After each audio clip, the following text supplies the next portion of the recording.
안녕하세요, 한미가족 여러분. 오늘은 8월 19일 목요일 아침입니다. 무더위도 조금씩 많이 수그러든 것 같죠? 참 좋은 시간이 다가오고 있는데요. 언제나 우리에게 최선의 길로 인도하시는, 좋은 것으로 도우시는 우리 하나님을 또 찬양하고 오늘도 기대하면서 하루를 시작하면 좋겠습니다. 오늘 우리에게 주시는 말씀입니다. 사도행전 25장 13절부터 27절 말씀입니다. 내용이 좀 긴데요. 제가 읽겠습니다. 수일 후에 아그리빠 왕과 버니게가 베스도에게 문안하러 가이사랴에 와서 여러 날을 있더니 베스도가 바울의 일로 왕에게 고하여 이르되 벨릭스가 한 사람을 구류하여 두었는데 내가 예루살렘에 있을 때에 유대인의 대제사장들과 장로들이 그를 고소하여 정죄하기를 청하기에 내가 대답하되 무릇 피고가 원고들 앞에서 고소사건에 대하여 변명할 기회가 있기 전에 내주는 것은 로마 사람의 법이 아니라 하였노라.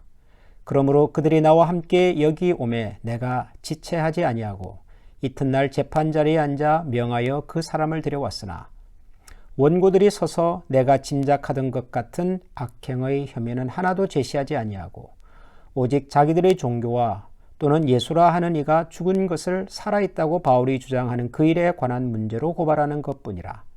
내가 이 일에 대하여 어떻게 심리하는지 몰라서 바울에게 묻되 예루살렘에 올라가서 이 일의 신문을 받으려느냐 한즉 바울은 황제의 판결을 받도록 자기를 지켜주기를 호소하므로 내가 그를 가이사에게 보내기까지 지켜두라 명하였노라 하니 아그리빠가 베스도에게 이르되 나도 이 사람의 말을 듣고자 하노라. 베스도가 이르되 내일 들으시리이다 하더라. 이튿날 아그리빠와 버니게가 크게 위엄을 갖추고 와서 천부장들과 시중의 높은 사람들과 함께 접견 장소에 들어오고 베스도의 명으로 바울을 데려오니 베스도가 말하되 아그리빠 왕과 여기 같이 있는 여러분이여 당신들이 보는 이 사람은 유대의 모든 무리가 크게 외치되 살려두지 못할 사람이라고 하여 예루살렘에서 와 여기서도 내게 청원하였으나 내가 살피건대 죽일 죄를 범한 일이 없더이다. 그러나 그가 황제에게 상소한 고로 보내기로 결정하였나이다.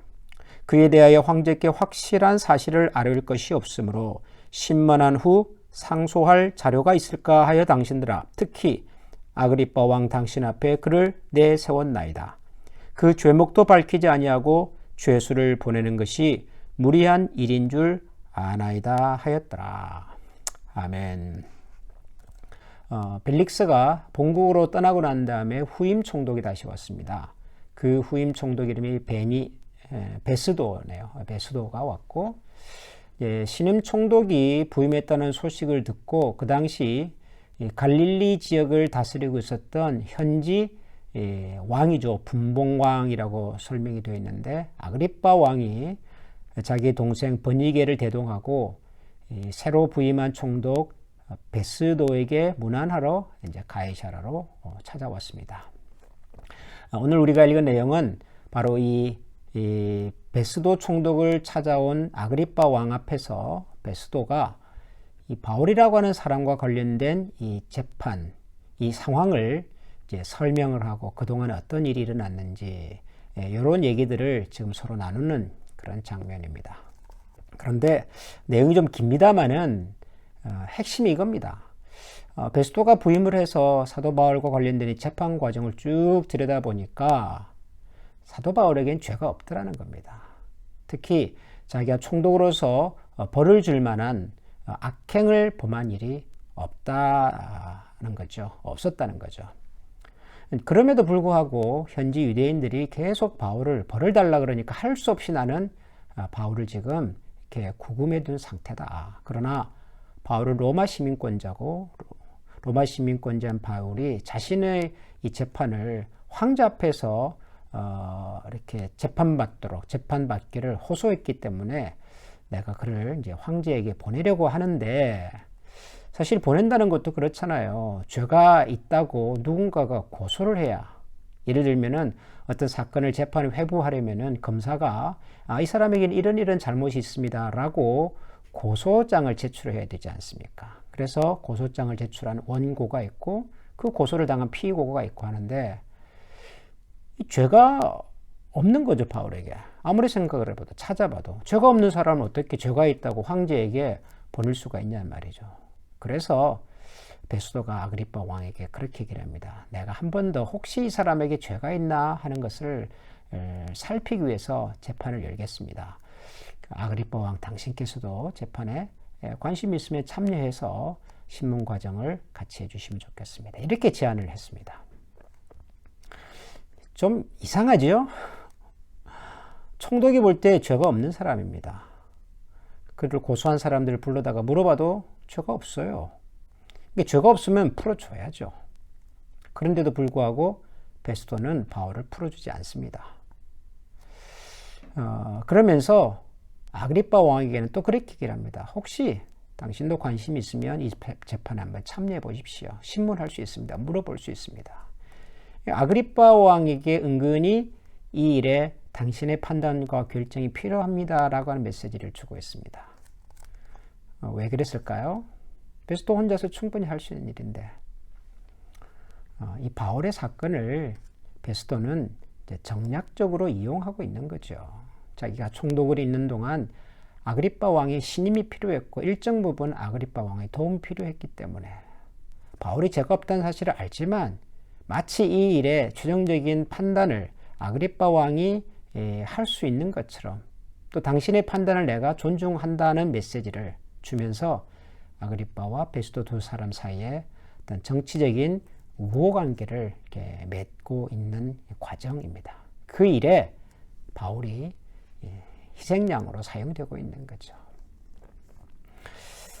저는 이 본문을 읽으면서 우리가 보통 그런 얘기 하잖아요. 어떤 사실이 있고요. 그 사실을 설명하는, 해석하는 과정이 있는데 많은 경우에 시간이 지나 보면 사실은 흐지부지 다 사라져 버리고 없어져 버리고 그 사실에 대한 설명과 해석만 남아가지고 그것 가지고 사람들이 싸우기도 하고 다투기도 하고 혹은 그것을 이용하기도 하는 그런 경우들이 이 세상에 참 많다는 생각이 듭니다. 그러니까 세상에만 그런 것이 아니라 우리도 사람과 사람 사이에서 일어나는 여러 가지 갈등이나 분쟁을 가만 들여다보면 소위 그 팩트는 아주 단순합니다. 별거 아니에요. 근데 별것 아닌 그걸 가지고서 사람들은 부풀리고 말을 만들어내고 또 그것을 이용해서 자기의 개인적인 유익이랄까요, 입지랄까요, 이런 것들을 위해서 이렇게 이용하는 그런 경우들이 참 많은 것 같습니다. 우리라고 그러지 않았다고 우리가 장담할 수가 없죠. 우리도 그런 유혹을 참 받습니다. 그래서 우리가 세상을 살면서 살아갈수록 할 수 있으면 좀 이렇게 사실을 이렇게 정확하게 보고 또 좀 단순하게 보고 설명할 줄 아는 그런 마음이 좀 필요하겠다라는 생각이 듭니다. 사실을 사실로만 얘기를 할 수 있는, 그러니까 거기다가 뭔가 설명을 덧붙이고 나의 해석을 덧붙여서 전달하지 말고 누군가가 그 사실에 대해서 설명을 요구하지 않는 한 우리는 사실만 얘기하고 거기에 대한 불필요한 해석을 좀 삼가하고 그리고 혹시라도 우리의 개인적인 사적인 목적이나 유익을 위해서 누군가의 그 단순한 그게 아픔이든 좋은 일이든 나쁜 일이든 이렇게 사용하지 않도록 이용하지 않도록 좀 그런 의식적인 노력이 참 필요하겠다는 생각이 듭니다. 그러려면 우리가 마음을 많이 비우고 사는 것이 필요하겠죠. 욕심을 적게 갖는 것이 필요하겠죠. 그 성경에 나오는 욕심이 잉태한 즉 죄를 낳고 죄가 장성한 즉 사망을 낳는다는 말은 저는 영원한 불변의 진리인 것 같습니다. 모든 커다란 범죄와 불행의 시작은 작은 욕심에서부터 시작이 되더라고요. 오늘도 하루를 시작하면서 우리가 보고 듣고 경험하는 여러 가지 일들과 또 사람들과의 관계 속에서 가능하면 좀 적게 보고 적게 말하고 그리고 해야 한다면 사실만 보고 사실만 말하고 불필요한 우리 해석과 설명을 곁들이지 아니하여서 누군가가 가지고 있는 아픔이 어려움의 문제와 상황이 또 다른 사람들에게 오해가 되지 않도록, 불필요한 구설수에 휘말리지 않도록 노력하고 애쓰는 그런 하루를 또 우리가 살아가면 좋겠습니다. 기도하겠습니다. 하나님, 사도 바울을 고소했던 사람의 얘기를 들어봐도 사도 바울에게는 잘못이 없었습니다. 잘못이 없다면 당연히 그를 자유롭게 풀어줘야 함에도 불구하고 총독 베스도는 총독으로서 욕심이 있어서, 또 분봉왕 아그리빠는 또 분봉왕으로서 욕심이 있어서 사도 바울의 이 상황을 정치적으로 정략적으로 이용하고 있는 그런 장면을 우리가 보았습니다. 이 세상에는 베스도나 아그리빠 같은 사람들이 참 많고, 또 어쩌면 우리 속에도 베스도나 아그리빠가 가졌던 그런 이기적인 목적과 정략적인 정치적인 욕심들이 남아있어서 누군가의 아픔을, 슬픔을 혹은 기쁨을 우리 개인적인 목적을 위해서 사용하고자 하는, 이용하고자 하는 그런 유혹을 받을 때가 참 많습니다. 할 수 있으면 저희들로 하여금 적게 보고 적게 말하고, 그리고 사실만 생각하고 사실만 얘기할 수 있는 그런 담백한 사람이 되게 하여 주시옵소서. 불필요한 말과 불필요한 설명을 가지고 사람들에게 또 다른 오해와 억측을 만들어내는 이런 아픔을, 이런 관행을 하나님 우리가 지혜롭게 잘 다스리고 극복해 갈 수 있는 우리 모든 성도들이 되게 하여 주시고, 오늘도 하나님께서 우리에게 허락하신 시간과 일과 사람들과의 관계 속에서 서로를 이렇게 격려하고 또 힘이 되고 유익하고 또 기쁨이 될 수 있는 그런 모습으로 우리 모두가 함께 살아가도록 도와주시옵소서. 감사드리며 예수님 이름으로 기도합니다. 아멘.